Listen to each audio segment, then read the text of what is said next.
오늘 본문 말씀도 어제 말씀에 이어서 이스라엘 백성의 그릇된 모습을 기록하고 있는데요. 17절을 보면요. 제일 처음에 시작하는 17절을 보면 너희가 말로 여호와를 괴롭게 하고도, 이 문장을 한번 잘 보십시오. 너희가 말로 여호와를 괴롭게 하고도, 그렇게 하고도, 그 다음 얘기가 나오겠죠. 또 3장 8절을 보면요. 너희는 나의 것을 도둑질하고도, 똑같은 표현이 나옵니다. 그리고 3장 13절을 보면요. 너희는 완악한 말로 나를 대적하고도, 이렇게 표현이 나오죠. 그러니까 똑같은 표현입니다. 괴롭게 하고도, 도둑질하고도, 나를 대적하고도. 그러니까 이렇게 하는 행동, 모든 것은 하나님 앞에 그릇된 행동이다. 그런데 그렇게 하고도 그 사람들은 어떤 태도를 이어가느냐 하는 것이 그 다음 나오는 내용이죠. 그래서 오늘은 이 세 가지를 좀 살펴보겠습니다. 물론 마지막 대적하고다는 내일 본문이긴 하지만 그러나 앞에 부분이니까 좀 같이 생각해서 이렇게 이어가도록 하겠습니다. 첫 번째 나오는 말씀이 괴롭게 하고도, 그러죠. 괴롭게 하고도, 누굴 괴롭게 한 거예요? 하나님을 괴롭게 하고도 괴롭게 한 사실을 부정합니다. 17절을 보면요. 너희가 말로 여호와를 괴롭게 하고도 이르기를 우리가 어떻게 여호와를 괴롭혀 드렸나이까 하는도다. 하나님을 괴롭게 한 사실이 없다라고 말합니다. 그러면서 하나님을 몰아붙여요. 어떻게 몰아붙이냐면 하나님에 대해서 그 제17절 제일 뒤에 보면 또 말하기를 정의의 하나님이 어디 계시냐 함이니라. 하나님의 정의가 사라졌다 하는 것을 이야기하죠. 그러니까 이것은 인간이 하나님 앞에 해서는 안 될 일이잖아요. 하나님이 무슨 정의가 있습니까? 이제 이런 말들은 뭐 그냥 우리가 이 문자로만 보면 이러면 안 되는데, 하지만 실제로 우리 생활 속에서도 표현을 이렇게 하지 않지만 하나님에 대해서 이런 원망을 할 때가 참 많죠. 오늘날도 하나님이 살아계신다면 왜 이렇게 악이 득세하고 왜 이렇게 믿는 자에게 이런 일들이 나타나고 또 나는 예수를 잘 믿으려고 그렇게 애쓰고 노력하는데도 불구하고 나에게 이렇게 어려운 일이 닥치고 불의한 일이 닥칩니까? 하나님 진짜 살아계신다면 어찌 그럴 수가 있습니까? 라고 말할 때가 있잖아요. 이것이 이제 하나님이 진짜 정의가 있다 그러면 그거 좀 악하고 막 사회적인 악을 하는 딱 그냥 해치시고, 그리고 정말로 양심적으로 신앙적으로 살려고 하는 사람은 진짜 어려움 없이 잘 살게 해주셔야 되지 않습니까? 근데 이게 바뀐 상황이 너무 많지 않습니까? 하나님의 정의가 살아있다면 왜 그럴 것이요? 그럴까요? 라고 말할 때가 있잖아요. 지금 똑같은 이야기를 이스라엘 백성들이 하는데 하나님은 그것에 대해서 너희는 하나님의 정의가 사라졌다 한다 이거죠. 근데 그것에 대해서 하나님은 그런 마음 이해한다. 뭐 이렇게 말씀하시기보다는 굉장히 오늘은 강렬하게 말씀하세요. 그에게 정해진 때에 심판이 있을 것이다. 이렇게 말하죠. 3장 5절을 보면요. 이렇게 말씀하고 있죠. 5절 내가 심판하러 너에게 임할 것이라.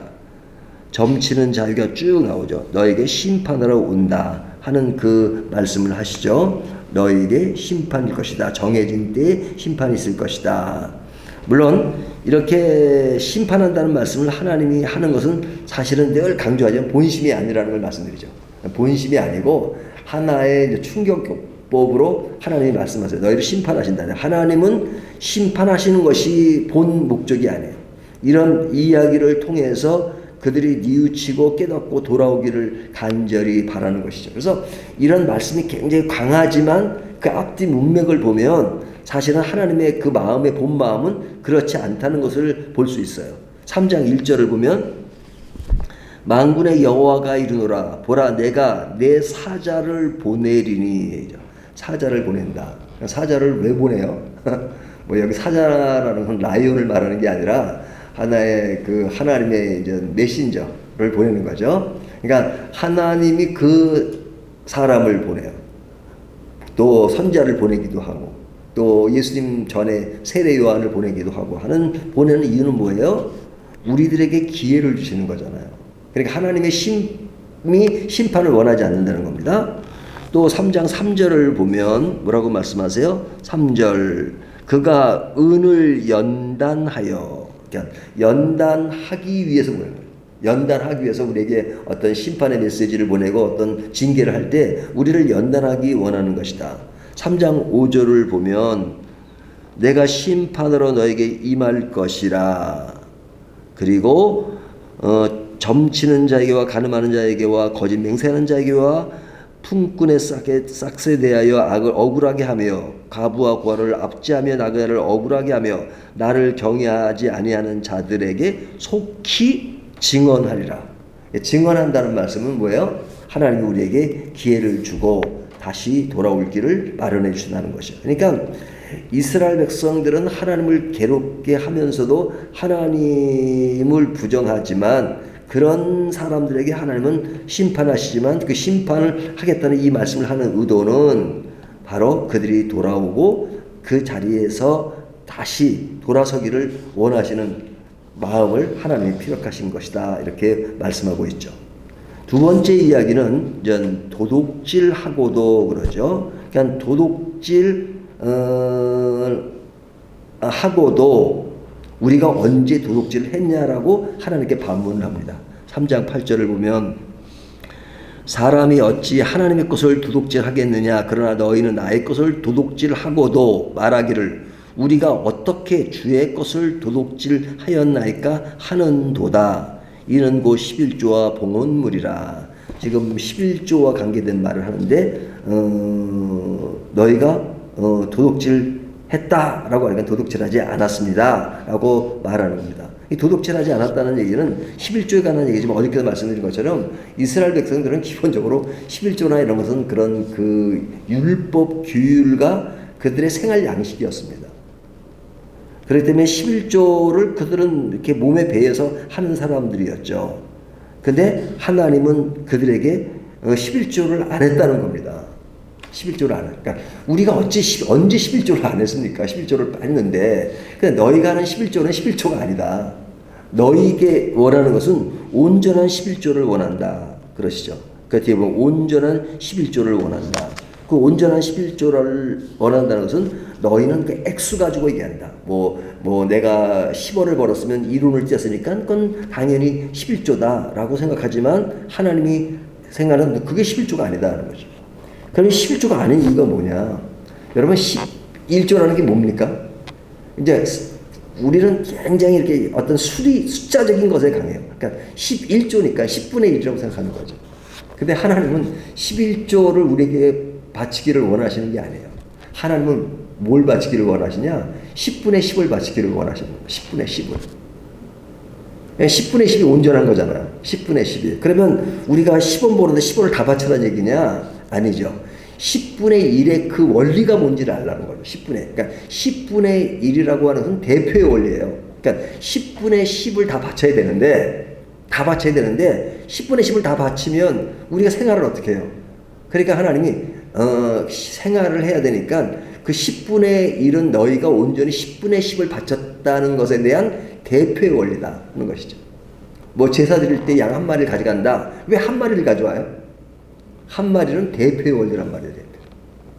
그러니까 대표의 원리가 지니고 있는 그 본질적 의미, 그것은 전체라는 의미인데 너희는 그 전체라는 의미는 망각한 채 그냥 10분의 1만 내면 내가 할 일을 다 했다라고 생각한단 말이죠. 그래서 온전한 11조를 드리면 10분의 2, 3을 드려도 하나님 내가 온전한 11조를 드리지 못했습니다. 10분의 10을 다 드려야 되는데 어떻게 드리는지를 잘 몰랐습니다. 그럼 10분의 10이라는 게 뭐냐? 온전히 11분의 10을 다 된 것은 정직하고 온전하고 경건하게 벌어야 되는 것이죠. 우리가 일을 해서 버는 것도 정당하게 해서 벌어야 되는 것이죠. 그래서 사실은 10분의 10의 원리에서 하나님은 그 헌금을 받으시기 때문에 예를 들면 이런 거죠. 어떤 사람이 도둑질을 했어요. 도둑질을 해서 나쁜 짓을 했어요. 근데 이제 교회 나오니까 도둑질하는 도둑놈인지 몰라요. 근데 헌금은 꼬박꼬박 잘 받죠. 11조를. 그러면 그 번 돈이 정상적으로 번 돈이 아니라 도둑질을 해서 번 돈이에요. 그러면 그 헌금을 하나님 받으십니까? 안 받으십니까? 안 받으시죠? 근데 저는 하나님 차원에서 얘기고, 교회에서는 이제 헌금을 냈는데 몰라요. 그 돈이 도둑질한 돈인지 몰라요. 근데 만약에 안다 그러면 교회도 받지 말아야 되는 거죠. 교회도 받지 말아야 되는 거죠. 그래서 제가 옛날에 처음 목회하던 교회는 아주 주보에다 기록을 해놨어요. 하나님을 믿지 않거나 하신 분들은 그 헌금은 의미가 없으니까 헌금하지 않으셔도 됩니다. 하나님을 믿는 분들이 헌금을 하십시오. 그런 걸 문자로 써놨었어요. 저희 예전 성수된 분들이 모였으니까 그런 걸 써놓지 않았지만, 그러니까 내가 10분의 10을 낸다는 것은 10분의 10을 온전하게 벌어서 하나님께 드리는 거예요. 그러니까 뭐 교회는 그분들이 어떻게 헌금을 내는지 잘 모르죠. 그러니까 뭐 그것을 정상적으로 벌어서 내는 건지 모르죠. 근데 사실은 나는 정상적으로 벌어서 내는데 내가 속해 있는 그 회사나 그것이 정상적이지 않다. 뭐 예를 들면 나는 그냥 제대로 공급을 받아서 10분의 1을 냈어요. 근데 회사가 늘 탈세하고 그릇된 방법으로 벌었어요. 그것에 나는 일을 하면서 벌어요. 그러면 그 헌금을 받아야 됩니까? 받지 말아야 됩니까? 받지 말아야 되잖아요. 자, 이렇게 따지면 받아야 될 헌금은 아마 없을 겁니다. 그렇죠? 아니, 어떤 회사가 100% 정직한 회사가 어디 있어요? 뭐 큰 회사는 물론이고 뭐 개인 회사도 마찬가지죠. 그러면 이제 헌금이 없어야 되는 거죠. 그렇기 때문에 우리는 모르지만, 그래서 그런 것을 정할 수도 없어요. 하지만 기본적인 자세는 분명히 된다는 거죠. 기본적인 자세는 온전하게 벌어서 온전하게 헌금한다. 그리고 10분의 10을 낸다는 것은 뭐냐? 내가 이제 번 것을 가지고 얘기했지만 쓰는 것도 마찬가지입니다. 그러니까 우리가 헌금을 11조를 낸다면 10분의 9는 내가 쓰는 거잖아요. 개인이. 그런 개인이 쓰는 것은 내 돈이냐? 그러니까 10분의 1은 하나님의 돈이고 10분의 9는 내 돈이냐? 아니라 이거죠. 하나님 10분의 10이 다 내 돈이라. 하나님이 10분의 10의 원리는 10분의 10이 다 내 돈이다. 내가 너희들에게 필요한 것을 주었다. 그러면 10분의 9를 어떻게 써야 돼요? 하나님이 원하는 방법대로 써야 되는 거죠. 그러니까 항상 우리의 논조가 교회에다가 10분의 1 내는 것만 생각하는데 10분의 9를 내가 개인적으로 생활하는 것에 있어서 하나님이 주신 것이기 때문에 다 이것은 하나님의 것이고 하나님이 주인이시네, 이 10분의 9를 어떻게 써야 되느냐 하는 것을 10분의 10의 온전한 11조라고 말하는 것이죠. 다 정리하면 10분의 1은 10분의 1이 아니라 10분의 10의 대표 원리다. 그래서 10분의 10이다. 그리고 10분의 10이라면 내가 버는 것이나 쓰는 것도 다 하나님의 것으로 생각하고 하나님의 방법대로 쓰는 자세를 가져야 된다. 근데 그런 자세를 온전히 한 사람은 아무도 없습니다. 저부터 시작해서. 하지만 그것이 하나님의 원리라는 것은 늘 마음에 두고 있는 것. 이것이 10분의 10입니다. 그러니까 그런 차원에 따지면 도둑질 안 한 사람이 누굽니까? 하나님은 너희가 10분, 액수 딱 내니까 10분의 1조 냈다고 하지만 내가 볼 때는 그거는 낸 게 아니다. 그러니까 하나님은 온전한 11조를 드려라 하는 겁니다. 온전한 11조가 뭐냐 하는 것을 제가 충분히 말씀을 드렸습니다. 그다음에 마지막 한 가지를 더 말씀드리면 대적하고도 그러죠. 내일 본문에 13절, 14절, 15절에 나오는 건데 우리가 무슨 말로 주를 대적하였나이까라고 따집니다. 13절에 보면 근데 너희가 섬기는 일이 헛되고 교만한 자가 복되다고 한다. 이런 것. 그러니까 그들이 행하는 일들이 어떤 자기중심적으로 생각하는 것들을 얘기합니다. 뭐 내일 본문이니까 내일 좀 얘기하고요. 그냥 이 내용만 얘기하면 대적하고도 대적하지 않았다는 것. 그것이 그들이 그 어떤 섬기는 일, 뭐 이런 것들을 겉으로 행해지니까 그것으로 행했다고 하지만, 그러나 대적하다는 그 말은 11조의 원리를 얘기한 것처럼 똑같은 얘기를 하고 있다는 것이죠. 자, 그렇다면 뭐 총 정리를 하면 이런 반응은 왜 나오는 것이냐? 왜 하나님이 너희가 하지 않았다고 하는데 그들이 했다고 하느냐 하는 이유는 뭐냐면, 모든 초점이 어제 본문 말씀처럼 하나님의 일을 하나님의 관점에서 생각하지 않고 사람을 보면서 행하기 때문에 그렇습니다. 사람 차원에서. 그러니까 헌금에 대한 얘기가 많이 하잖아요. 헌금은 누구에게 드리는 거예요? 하나님께 드리는 거잖아요. 그러니까 사람에게 보이려고 헌금을 하면 체면으로 드릴 수도 있고, 그렇죠? 또 그것을 교회에서 이용해서 자꾸만 이렇게 호명하고, 누가 어떤 교회는 뭐 호명을 하고 얼마가 냈다는 것까지 얘기하잖아요. 그렇게 하면 헌금이 더 많이 나오는 것은 사실이죠. 헌금을 자율헌금 하는 것보다 이렇게 헌금함을 돌리면 헌금이 더 나와요. 그거 왜 그래요? 사람들이 사람을 보기 때문에 그래요. 사람을 보기 때문에. 그 옛날에 제가 이제 영국에 있을 때 어떤 분이 이제 이태리에 있는 어떤 교회를 방문하고 있는데, 그 교회가 너무너무 인상적이었다는 거예요. 헌금할 때. 거기는 헌금함을 이렇게 돌리더래요. 근데 그 목사님이 그런 얘기 하더래요. 여러분이 정성껏 하나님께 헌금을 하십시오. 근데 오늘 교회 오신 분 중에서 정말 어렵고 힘들고 나는 지금 극한 상황에 놓여 있으면 헌금함에 갈 때 내가 필요한 만큼 조금만 가져가십시오. 그랬죠. 깜짝 놀랐다는 거예요. 아무튼 만약에 그렇게 오늘한테도 어떻게 될까요? 뭐 한국은 이제 많이 잘 살게 되죠. 그렇다고 가져갈 사람은 없을 겁니다. 하지만 옛날 같으면 동 났겠죠. 그러나 그 원리가 잘 적용된 것이죠. 그래서 제가 나가던 영국 교회였는데, 거기는 교회 예산을 세우지 않아요. 거기는 예산을 세우지 않고 그냥 헌금이 들어오는 액수에 규정해 가서 거기에 이제 맞춰서 쓰는 겁니다. 근데 교회가 기본적인 것에 부족하잖아요. 그러면 이제 광고를 하더라고요. 우리 교회가 이런 정도는 써야 되는데 이 돈이 부족합니다.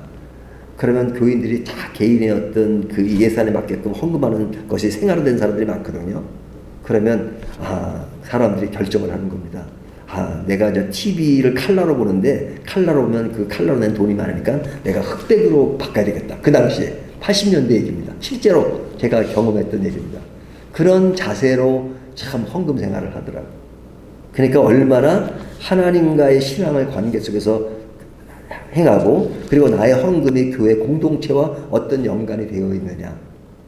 그것은 하나님께 드리는 것이지만, 그러나 교회 공동체의 운영을 위해서 내가 어떻게 써야 되고 하는 것들을 늘 계획하는 것.